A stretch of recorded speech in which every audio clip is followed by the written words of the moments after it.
Eh bien, nous revoilà au cloître, effectivement, une semaine à peine après ce premier événement qui était consacré donc à l'économie circulaire.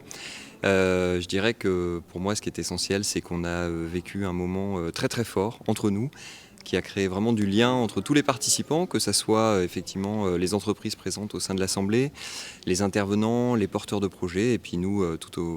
au long de cette matinée, on a vécu quelque chose qui a vraiment contribué, je pense, à mieux nous connaître,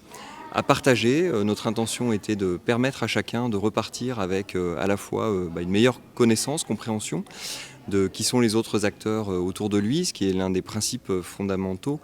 de l'économie circulaire, ce qui a bien été rappelé par nos intervenants,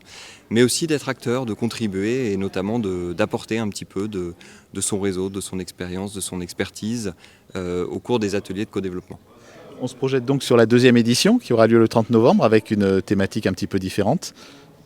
Et oui, on a déjà dans les cartons effectivement cette deuxième édition, ici même au cloître, donc le mardi 30 novembre en matinée, cette fois-ci sur le thème de l'alimentation durable,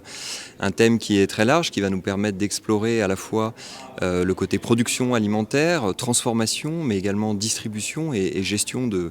ce qui peut rester à la fin dans nos assiettes. Donc un thème qui va faire appel à là aussi des intervenants, de nombreuses entreprises engagées avec des solutions très innovantes et très intéressantes qu'on aura à cœur de partager avec un maximum de participants. Alors justement, innovation et partage, c'est deux termes qui peuvent parfois paraître un peu comme opposés ou antinomiques. Vous pensez que l'initiative que vous avez prise permet justement de montrer aux gens qui viennent dans ces forums qu'il y a la place pour les deux?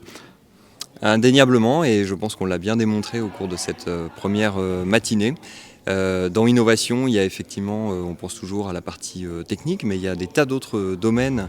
dans lesquels l'innovation, notamment sur les aspects sociaux, etc., peut s'exercer.